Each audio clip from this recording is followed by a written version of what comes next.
Chapter 24, Part 2. August 26, 1700 and something. You have read this strange and terrific story, Margaret. So this is Robert Walton writing the letter to his sister, telling him all about Victor's life. So this is Robert Walton speaking here in his letter. And do you not feel your blood congeal with horror, like that which even now curdles mine? Sometimes, seized with a sudden agony, he could not continue his tale. At others, his voice broken, yet piercing, uttered with difficulty the words so replete with anguish. His fine and lovely eyes were now lighted up with indignation, now subdued downcast sorrow, and quenched in infinite wretchedness. Sometimes he commanded his countenance and tones, and related the most horrible incidents with a tranquil voice, suppressing every mark of agitation.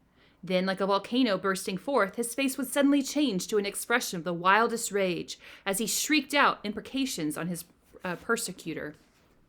His tale is connected and told with an appearance of the simplest truth.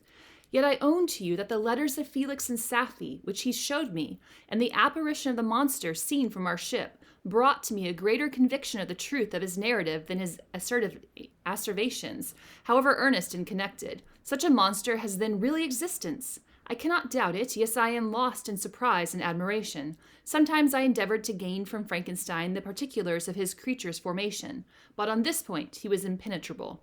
Are you mad, my friend, said he, or whither do you senselessly curiosity lead you? Would you also create for yourself in the world a demoniacal enemy? Peace, peace, learn my miseries, and do not seek to increase your own. Robert Walton here is telling his sister, I really wouldn't have believed Victor's story, but there were two pieces of proof that I believe him now. And the first is that Victor had on him the letters between Felix and Safie, which proved the creature's part of the story in terms of the cottagers that he had watched. And then the second piece of proof that convinces Walton is that, remember at the beginning of the story, Robert Walton and his crew saw the creature going across the ice. And so they know he actually exists. And so Robert Walton says, I believe Victor because of these two things. And he asks Victor, hey, can you tell me, how did you create the creature? What's the secret? Remember, Walton is always seeking knowledge. And Victor says, I will never tell you. I am never going to tell another human being how I created that creature, because that never needs to happen ever again. Frankenstein discovered that I made notes concerning his history. He asked to see them, and then himself corrected and augmented them in many places, but principally in giving the life and spirit to the conversations he held with his enemy. Since you have preserved my narration, said he, I would not that a mutilated one should go down to posterity. Thus has a week passed away, while I have listened to the strangest tale that ever imagination formed. My thoughts and every feeling of my soul have been drunk up by the interest for my guest, which this tale in his own elevated and gentle manners have created. I wish to soothe him, yet can I counsel one so infinitely miserable, so destitute of every hope of consolation, to live? No. The only joy that he can have now, will be when he composes his shattered spirit to peace and death. Yet he enjoys one comfort, the offspring of solitude and delirium. He believes that, when in dreams he holds converse with his friends and derives from that communion consolation for his miseries or excitements to his vengeance, that they are not the creations of his fancy, but the beings themselves who visit him from the regions of a remote world. This fancy gives a solemnity to his reveries that render them to me almost as imposing and interesting as truth. Our conversations are not always confined to his own history and misfortunes. On every point of general literature, he displays unbounded knowledge and a quick and piercing apprehension. His eloquence is forcible and touching, nor can I hear him when he relates a pathetic incident or endeavors to move the passions of pity or love without tears. What a glorious creature must he have been in the days of his prosperity, when he is thus noble and godlike in ruin. He seems to feel his own worth and the greatness of his fall. When younger, said he, I believed myself destined for some great enterprise. My feelings are profound, but I possessed a coolness of judgment that fitted me for illustrious achievements.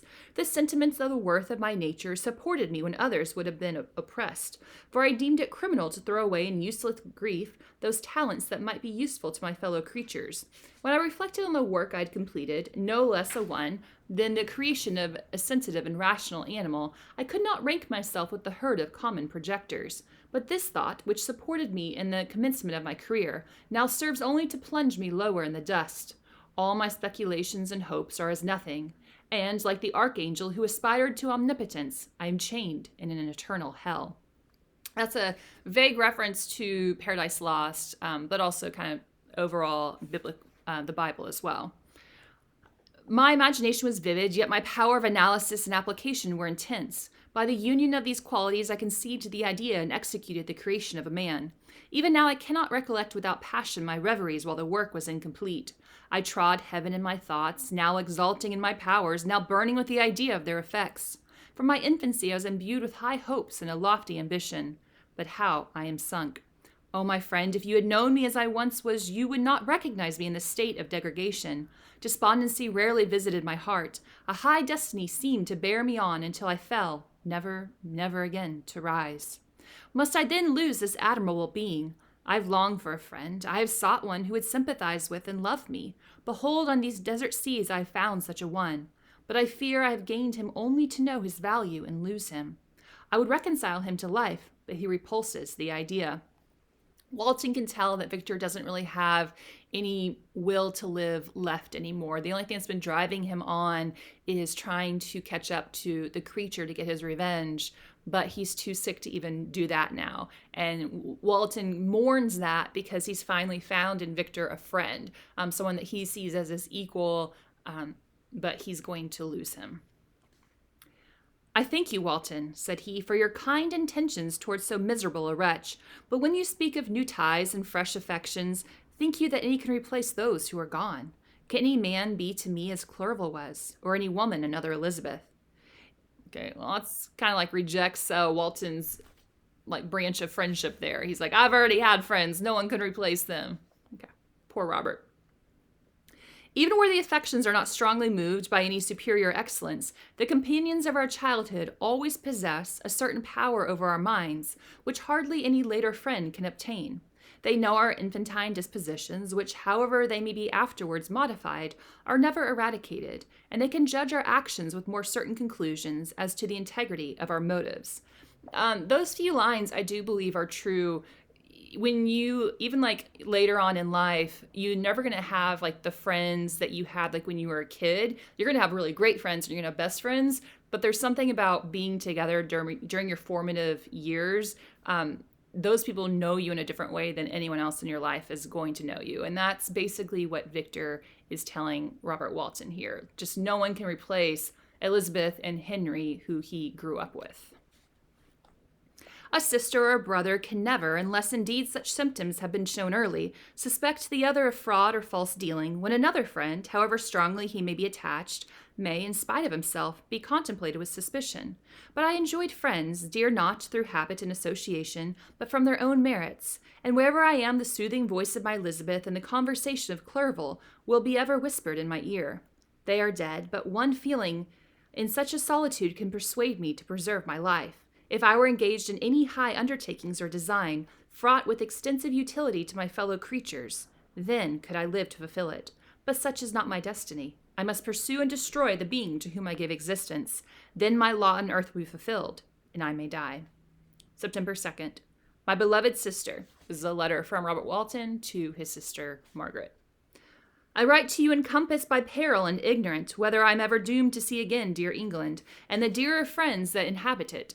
I am surrounded by mountains of ice which admit of no escape and threaten every moment to crush my vessel. The brave fellows whom I have persuaded to be my companions look towards me for aid, but I have none to bestow. There is something terribly appalling in our situation, yet my courage and hopes do not desert me. Yet it is terrible to reflect that the lives of all these men are endangered through me. If we are lost, my mad schemes are the cause. And what, Margaret, will be the state of your mind? Will you not hear of my destruction? You will anxiously await my return. Years will pass, and you will have visitings of despair, and yet be tortured by hope. Oh, my beloved sister, the sickening failing of your heartfelt expectations is, in prospect, more terrible to me than my own death. But you have a husband and lovely children. You may be happy. Heaven bless you, and make you so. My unfortunate guest regards me with the tenderest compassion. He endeavors to fill me with hope, and talks as if life were a possession which he valued. He reminds me how often the same accidents have happened to other navigators who have attempted the sea, and in spite of myself, he fills me with cheerful auguries. Even the sailors feel the power of his eloquence. When he speaks, they no longer despair. He rouses their energies, and while they hear his voice, they believe these vast mountains of ice are molehills, which will vanish before the resolutions of man. These feelings are transitory. Each day of expectation delayed fills them with fear, and I almost dread a mutiny caused by this despair.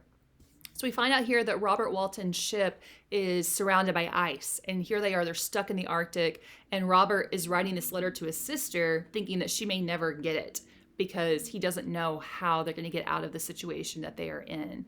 And despite being on his deathbed, Victor sees what's happening, and so he brings like cheerfulness to the rest of the crew. He brings cheerfulness and hope to Robert. But despite all of that, Robert is worried that his crew is going to mutiny against him.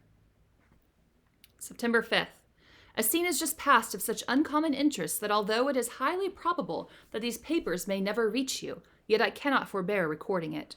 We are still surrounded by mountains of ice, still in imminent danger of being crushed in their conflict. The cold is excessive, and many of my unfortunate comrades have already found a grave amidst the scene of desolation.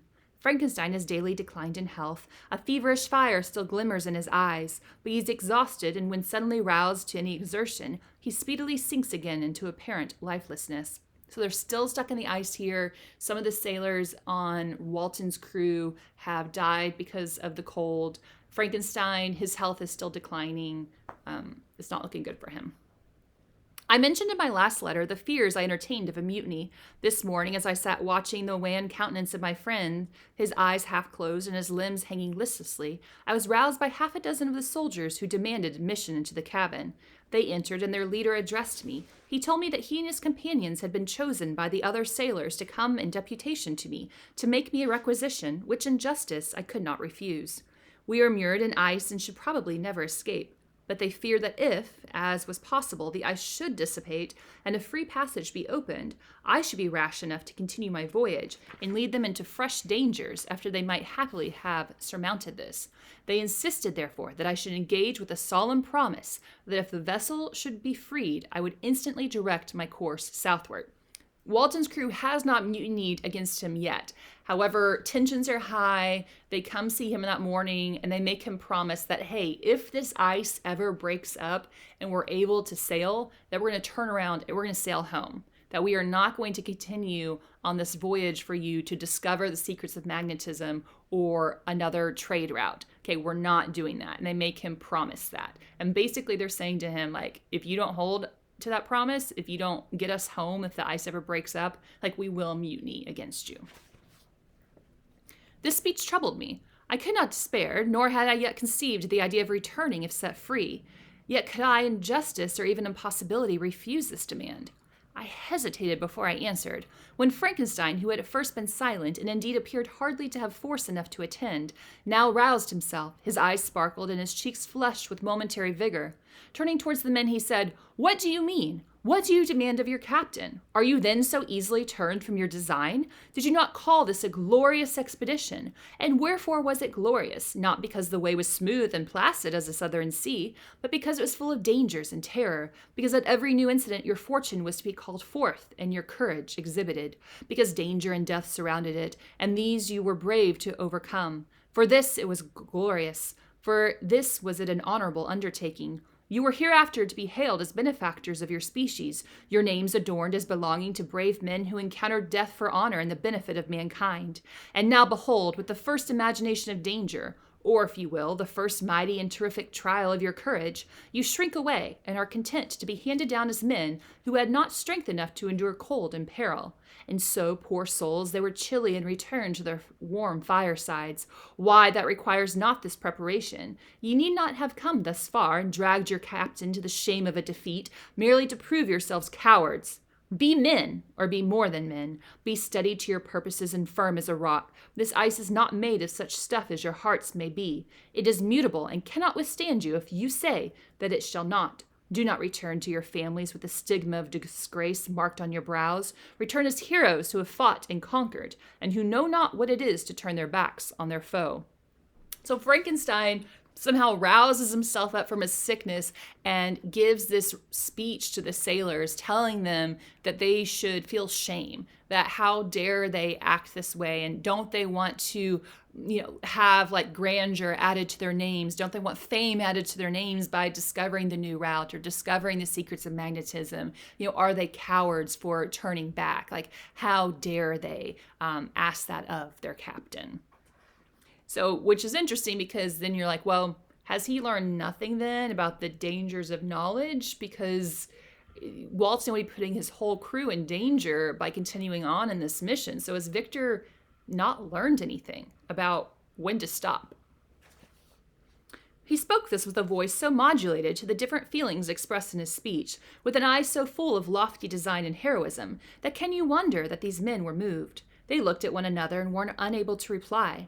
I spoke. I told them to retire and consider of what they had been said, that I would not lead them farther north if they strenuously desired the contrary, but I hoped that, with reflection, their courage would return. They retired, and I turned towards my friend, but he was sunk in languor and almost deprived of life. How all this will terminate I know not, but I had rather die than return shamefully, my purpose unfulfilled. Yet I fear such will be my fate. The men, unsupported by ideas of glory and honor, can never willingly continue to endure their present hardships. September 7th. The die is cast. I have consented to return, if we are not destroyed. Thus are my hopes blasted by cowardice and indecision. I come back ignorant and disappointed. It requires more philosophy than I possess to bear this injustice with patience. So he, apparently the following day, or I guess 2 days later, the crew is like, we still want to go home. And Robert Walton promises them, okay, if the ice breaks up, we will return home. We will not continue on our quest. September 12th. It is past. I am returning to England. I've lost my hopes of utility and glory. I've lost my friend. But I will endeavor to detail these bitter circumstances to you, my dear sister, and while I am wafted towards England and towards you, I will not despond. September 9th, the ice began to move, and roars like thunder were heard at a distance as the island split and cracked in every direction. We were in the most imminent peril, but as we could not only remain passive, my chief attention was occupied by my unfortunate guest, whose illness increased in such a degree that he was entirely confined to his bed. The ice cracked behind us and was driven with force towards the north. A breeze sprung from the west, and on the 11th the passage towards the south became perfectly free. When the sailors saw this, and that their return to their native country was apparently assured, a shout of tumultuous joy broke from them, loud and long continued. Frankenstein, who was dozing, awoke and asked the cause of the tumult. They shout, I said, because they will soon return to England. Here we are. The ice has started to break up, and the ship is able to turn around and start sailing towards England. Do you then really return? Alas, yes, I cannot withstand their demands. I cannot lead them unwillingly to danger, and I must return. Do so if you will, but I will not. You may give up your purpose, but mine is assigned to me by heaven, and I dare not. I am weak, but surely the spirits who assist my vengeance will endow me with sufficient strength. Saying this, he endeavored to spring from the bed, but the exertion was too great for him. He fell back and fainted. When Victor finds out they're returning to England, he's like, I'm not going with you. I still have to find this creature. And he tries to get out of bed and get off the ship, but he's too weak. He can't, and he ends up fainting. It was long before he was restored, and I often thought that life was entirely extinct. At length he opened his eyes, he breathed with difficulty and was unable to speak. The surgeon gave him a composing draught and ordered us to leave him undisturbed. In the meantime he told me that his friend had certainly not many hours to live. His sentence was pronounced, and I could only grieve and be patient. I sat by his bed watching him. His eyes were closed, and I thought he slept, but presently he called to me in a feeble voice, and, bidding me come near, said, Alas, the strength I relied on is gone. I feel that I shall soon die, and he, my enemy and persecutor, may still be in being. Think not, Walton, that in the last moments of my existence I feel that burning hatred and ardent desire of revenge I once expressed. But I feel myself justified in desiring the death of my adversary. During these last days I've been occupied in examining my past conduct, nor do I find it blamable. I'm sorry, what? He doesn't find anything he's done blamable. Nothing he's done. Not creating the creature, not the fact that he didn't tell anyone about the creature, not the fact that Justine died because of him. Nope, he finds nothing blamable.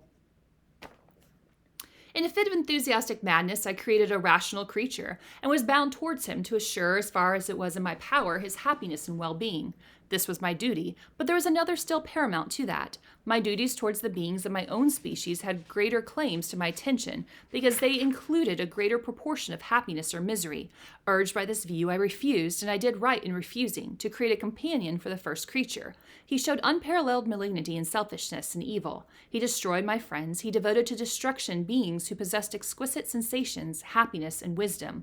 Nor do I know where this thirst for this vengeance may end. Miserable himself, that he may render no other wretched, he ought to die. The task of his destruction was mine, but I have failed. When actuated by selfish and vicious motives, I asked you to undertake my unfinished work, and I renew this request now, when I am only induced by reason and virtue. Yet I cannot ask you to renounce your country and friends to fulfill this task, and now that you are returning to England, you will have little chance of meeting with him.